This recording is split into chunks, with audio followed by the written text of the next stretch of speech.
नमस्कार विद्यार्थी मित्रहो, 11वी अकाउंटन्सीचा फायनल अकाउंट हा टॉपिक आपण पाहत होतो. त्यातल्या आता पुस्तकात सॉल्व करून दिलेला इलस्ट्रेशन नंबर 6 पेज नंबर 296 वरील एक्झाम्पल पहा. From the following trial balance and information given to you prepare trading account, profit and loss account and balance sheet as on 31 March 2018 in the books of messrs Abhay. म्हणजे आपल्याला काय सांगितलं की trial balance आणि adjustment आपल्याला दिलेले आहेत आणि trading account, profit loss account आणि बॅलन्स शीट हे प्रिपेअर करायचं आहे. कोणाच्या पुस्तकात? तर मेसर्स अभयच्या. म्हणजे जिथं आपण ॲन्सर घेणार त्या ठिकाणी पहिल्यांदा in the books of messrs Abhay असं घ्यावं लागेल आणि त्याच्या खाली मग trading account, profit loss account आणि बॅलन्स शीट हे आखावं लागणार आहे. तर इथं 31 मार्च 2018चा ट्रायल बॅलन्स दिला आहे. डेबिट बॅलन्सेस दिलेत, अमाऊंट रुपीज आणि अमाऊंट रुपीज. इथं ॲक्च्युली मिस्टेक झाली आहे बघा, इथं फक्त बॅलन्सेस पाहिजे आणि हा डेबिट कॉलम आहे आणि इकडचा क्रेडिट कॉलम आहे. या पद्धतीनं तिथं आलं पाहिजे. आता कॅपिटलची अमाऊंट किती आहे? 2,28,000. मग कॅपिटलचं पोस्टिंग कुठं होतं? तर लायबिलिटीला. पहिल्यांदा सगळं पोस्टिंग सांगते मी, त्यानंतर ॲडजस्टमेंट आणि मग इफेक्ट बघूया. त्यानंतर फर्निचर आहे. फर्निचर ही आपली असेट आहे. Furniture asset.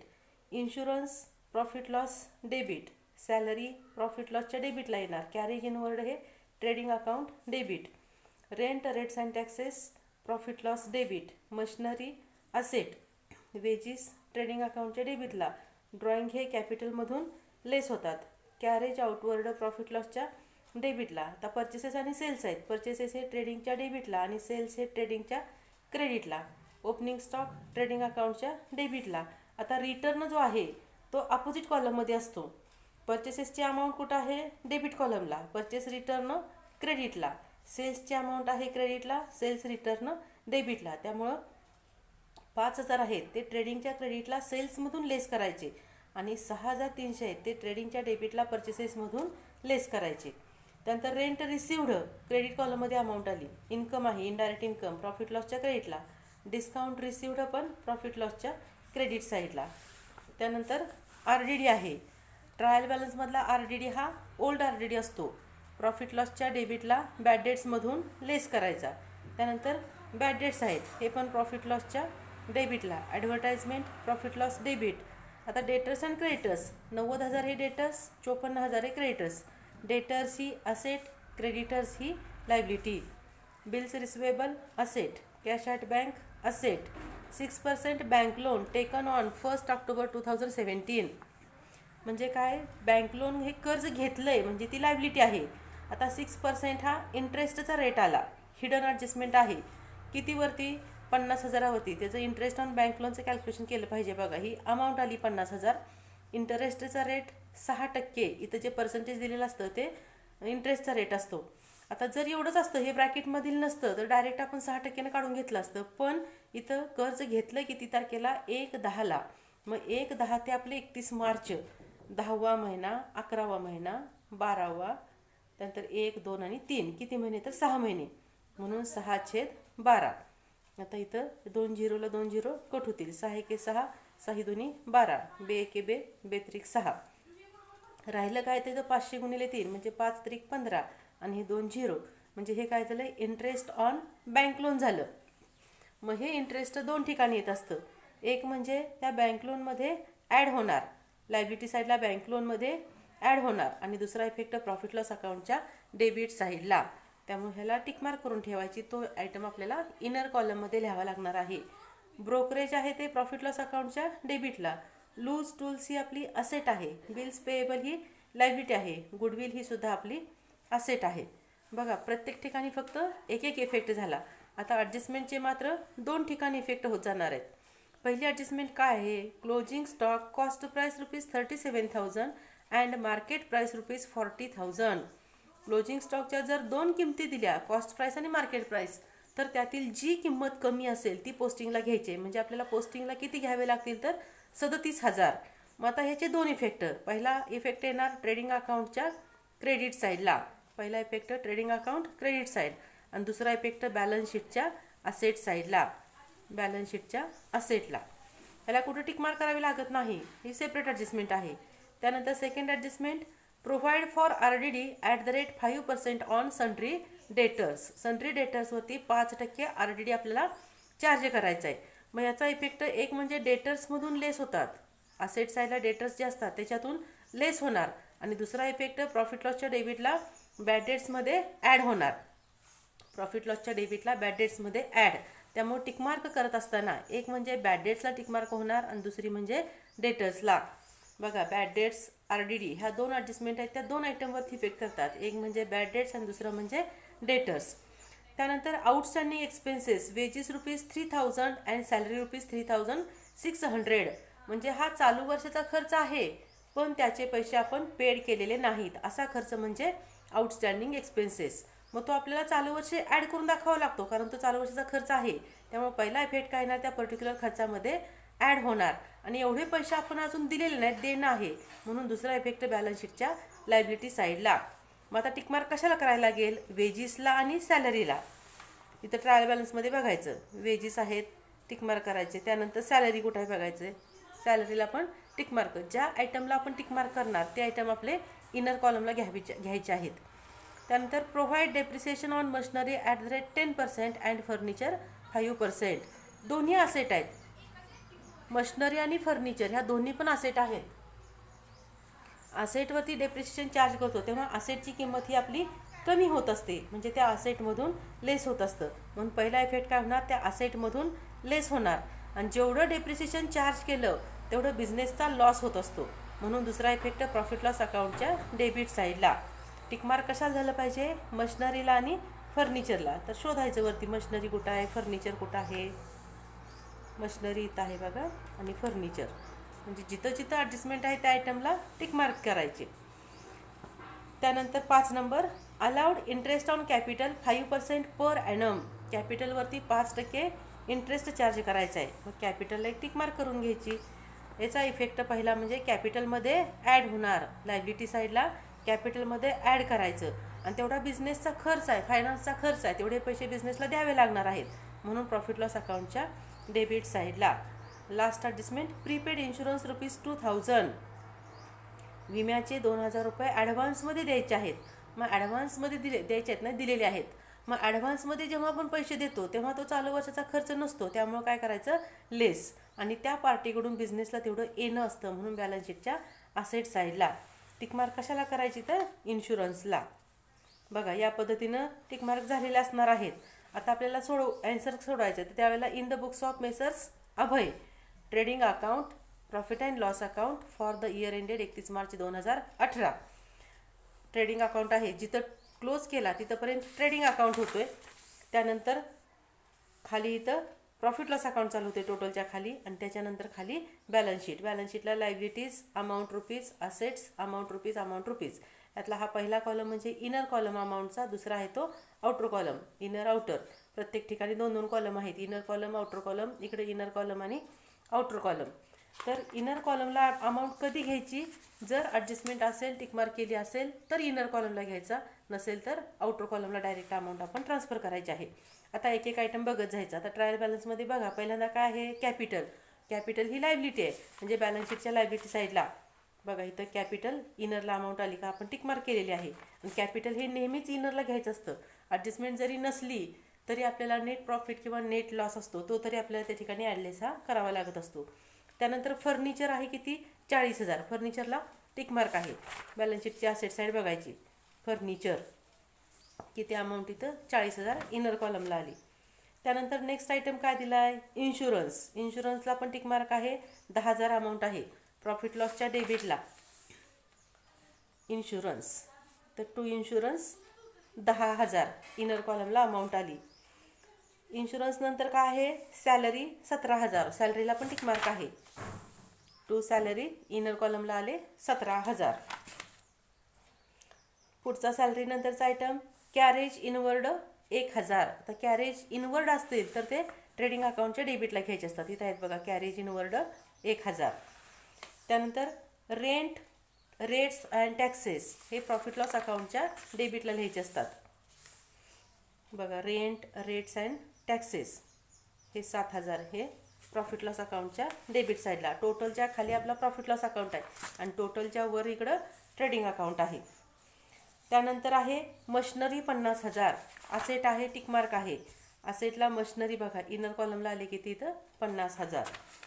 त्यानंतर वेजीस ट्रेडिंग अकाउंटच्या डेबिटला टिकमार्क आहे इनर कॉलमला टू वेजीस 8,000. त्यानंतर ड्रॉइंग आहे 14,000 कॅपिटलमधून लेस ड्रॉइंग 14,000. त्यानंतर कॅरेज आउटवर्ड आहे पुढचा आयटम बघा तर लगेच पुस्तकात आपल्या प्रॉब्लेममध्ये लक्ष केलं पाहिजे. कॅरेज आउटवर्ड सेल्सचा खर्च आहे तो, त्यामुळे तो कुठं जाणार प्रॉफिट लॉस अकाउंटच्या डेबिट साईडला बघा. Carriage outward 5,600. त्यानंतर परचेसेस अँड सेल्स आहे. परचेसेसची अमाऊंट 62,000 असणार ट्रेडिंग अकाउंटच्या डेबिटला. टू परचेसेस 62,000 त्याच्यातून आपल्याला रिटर्न वजा करायचा आहे. आणि सेल्सची अमाऊंट आहे 1,71,000 ही पण आपली इनर कॉलमला आली. त्यानंतर पुढचा रिटर्न आहे. मग 5,000 जो रिटर्न आहे तो आपल्याला सेल्समधून लेस करायचा आहे. त्यामुळे सेल्समधून लेस सेल्स रिटर्न 5,000. आउटरला अमाऊंट आली 1,66,000. आणि हे जे प्रॉब्लेममध्ये आपल्याला पुढं 6,300 रिटर्न दिला आहे तो परचेसेसमधून लेस करायला लागणार 6,300 आणि आउटरला वजाबाकी करून 55,700. त्यानंतरचे दोन आयटम रेंट रिसिव्ड आणि डिस्काउंट रिसिव्ड हे दोन्ही पण इनडायरेक्ट इन्कम आहे.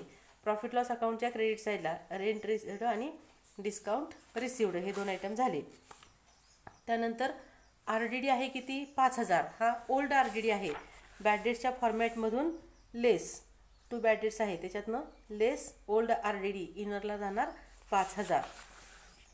त्यानंतर बॅड डेट्स दिलेत आपण फॉर्मॅट आधी लिहिणार. त्यातलं आधी टू बॅड डेट्स ओल्ड लिहिलं इथं म्हणजे हे ट्रायल बॅलन्समधले आहेत ते इनर कॉलमला 2,000 रुपये बॅड डेट्स आपण लिहून घेतले.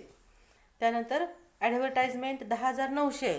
ॲडव्हर्टाइजमेंट प्रॉफिट लॉसच्या डेबिटला टू ॲडव्हर्टाइजमेंट 10,900.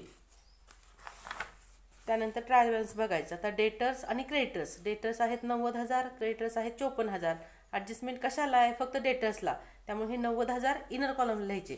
बॅलन्स शीटच्या असेटला सन्ट्री डेटर्स इनर कॉलमला 90,000 आणि क्रेडिटर्स ही लायबिलिटी आहे त्याच्यावर काय ॲडजस्टमेंट नाही आउटर कॉलमला 54,000 आली. त्यानंतर बिल्स रिसिवेबल 36,000 आणि कॅश ॲट बँक 8,500 दोन्हीही असेट आहेत. बिल्स रिसिवेबल 36,000 आणि कॅश ॲट बँक 8,500 बघा टिकमार्क केलेलं आहे.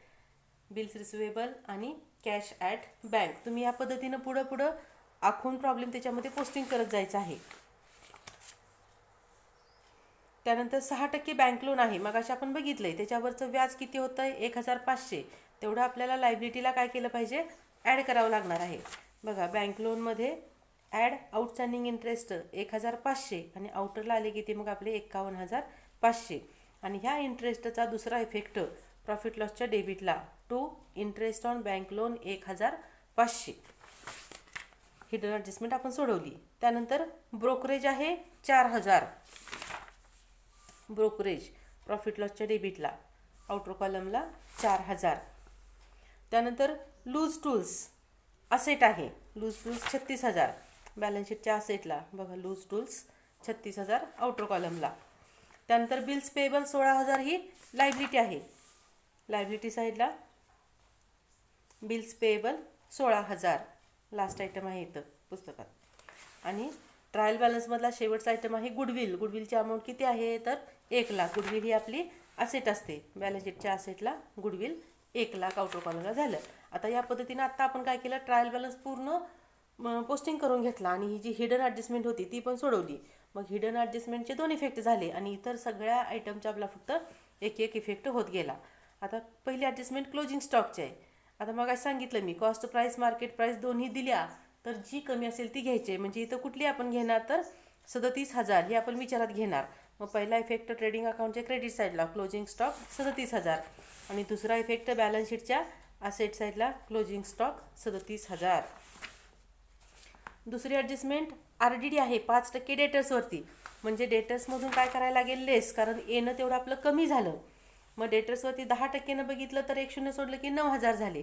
हे 10%नं होत आहेत. मग 9,000च्या निम्मं 5%नं 4,500 होत आहेत. म्हणून 90,000तनं 4,500 वजा करून आउटरला अमाऊंट आली आपली 85,500. आणि हे 4,500 हे न्यू RDDची अमाऊंट आहे ती आपल्याला बॅड डेट्समध्ये ॲड करावी लागणार. बॅड डेट्समध्ये ॲड झाले 4,500. टोटल ह्याची 2000 आणि 4500ची टोटल आली 6500. त्यातनं ओल्ड RDD 5000 वजा करून आउटरला बॅलन्स आला आपला 1500. इथं काय बॅड डेटची ॲडजस्टमेंट नाही, त्यामुळे एकच RDDची ॲडजस्टमेंट सोडवली की आउटरला आपण फिगर काढून दाखवायची. तिसरी ॲडजस्टमेंट आहे आउटस्टँडिंग एक्सपेन्सेस, वेजेस 3000 आणि सॅलरी 3600. म्हणजे ह्या दोन्ही खर्चाचा तो चालू वर्षातला खर्च आहे पण पेड केलेला नाही. खर्च आहे म्हटलं की आपल्याला तो दाखवायला पाहिजे, म्हणजे ॲड केला पाहिजे. म्हणजे वेजेसमध्ये ॲड होणार बघा, वेजेसमध्ये ॲड आउटस्टँडिंग 3000, आउटरला टोटल आली 11000. आणि सॅलरीमध्ये पण ॲड होणार, ॲड आउटस्टँडिंग 3600, आउटरला आले 20600. आता ह्या दोन्ही खर्चाचे पैसे दिलेले नाहीत, तेवढं देणं आहे. म्हणून लायबिलिटीला आउटस्टँडिंग एक्सपेन्सेस, सॅलरी आणि वेजेस, आणि ह्या दोन्हींची टोटल आउटरला आली 6600. त्यानंतर चौथी adjustment, provide depreciation on machinery 10% and furniture 5%. दोन्ही असेटवरती डेप्रिसिएशन सांगितले.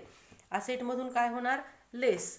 मशिनरीवरती 10% सांगितले, 50,000वर 10% म्हणजे 5000 झाले, वजा करून आउटरला 45,000 आले. आणि फर्निचरवरती 5% सांगितले, 10% येतील 40,000, त्याच्या निम्म 5% 10% येतील 4,000, त्याच्या निम्म 5% 2,000. मग 40,000तून 2,000 वजा जाता 38,000 ही आउटरला फिगर आली.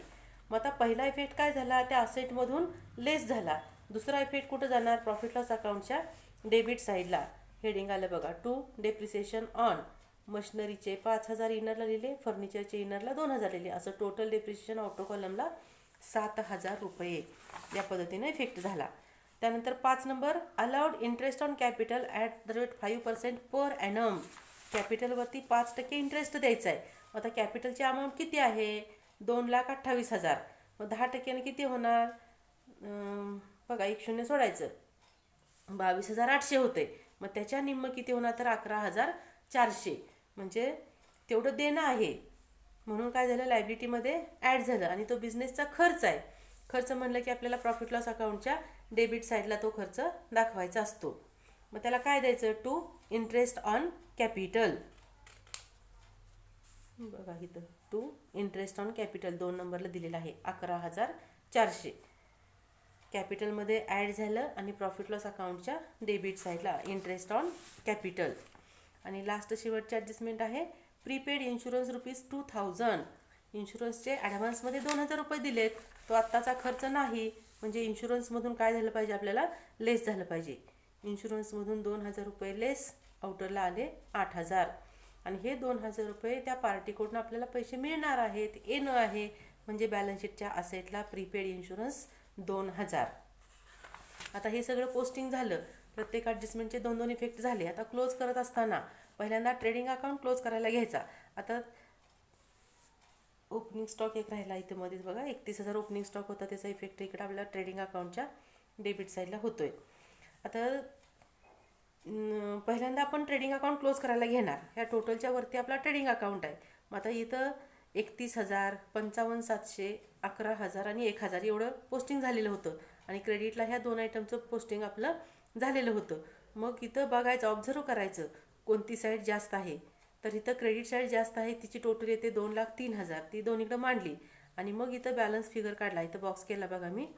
म्हणजे 2,03,000तून हे जे वरचे 4 आयटम आहेत 31,000, 55,700, 11,000 आणि 1,000, ह्या 4 हिची टोटल करायची आणि ती 2,03,000मधून वजा करायची. इकडं क्रेडिटला इन्कम आहे, डेबिटला खर्च आहे. उत्पन्नातून खर्च वजा झाला की आपला प्रॉफिट होतोय. किती होणार प्रॉफिट, 1,04,300. त्याला लिहायचं to gross profit carried down. हा प्रॉफिट, ग्रॉस प्रॉफिट लॉस अकाउंटला ट्रान्सफर करायचा असतो. मग प्रॉफिट लॉस अकाउंट टोटलच्या खाली आपला प्रॉफिट लॉस अकाउंट तयार झाला, चालू झाला. मग डेबिटला फरक आला की इकडे क्रेडिटला प्रॉफिट म्हणून घ्यायचा, 1,04,300. आता प्रॉफिट लॉस अकाउंट क्लोज करायचा. इथं पण बघायचं क्रेडिट साईडची टोटल आणि डेबिटची टोटल करून बघायची. इथं पण क्रेडिटची टोटल जास्त येते 1,12,000. त्याच्यात हे वरच्या सगळ्या आयटमची टोटल करायची आणि ती वजा करायची. मग बॅलन्स किती येतोय आपला इथं, 34,500. हा नेट प्रॉफिट आला, तो कॅपिटल अकाउंटला ट्रान्सफर करायचा. जर प्रॉफिट असेल तर कॅपिटलमध्ये ॲड करायचा. म्हणून इथं ॲड नेट प्रॉफिट, इथं वरती जी बॅलन्सिंग फिगर आली 34,500 ती इथं ॲड करून दाखवायची. मग इंटरेस्ट ऑन कॅपिटल ॲड होईल, नेट प्रॉफिट ॲड होईल, ड्रॉईंग लेस करून आउटरला अमाऊंट किती जाणार, 2,59,900 ही आउटरला फिगर आली. आणि त्यानंतर शेवटी आपली बॅलन्स शीट टॅली होते का बघायचं. म्हणजे लायबिलिटी साईडची टोटल, फक्त आउटर कॉलम बघायचा आणि इकडं आउटर कॉलमची टोटल, ह्या दोन्ही टोटल काय होतात तर समान येत आहेत. म्हणजे आपला प्रॉब्लेम व्यवस्थित झालेला आहे. हा प्रॉब्लेम बघायचा, पुस्तक समोर ठेवायचं, पहिल्यांदा समजून घ्यायचा, त्यानंतर वहीत हे तिन्ही आखायचं, trading account, profit loss, balance sheet हे आखून घ्यायचं आणि त्यानंतर त्याच्यामध्ये प्रॉब्लेम हा वहीत सॉल्व्ह करायचा. धन्यवाद.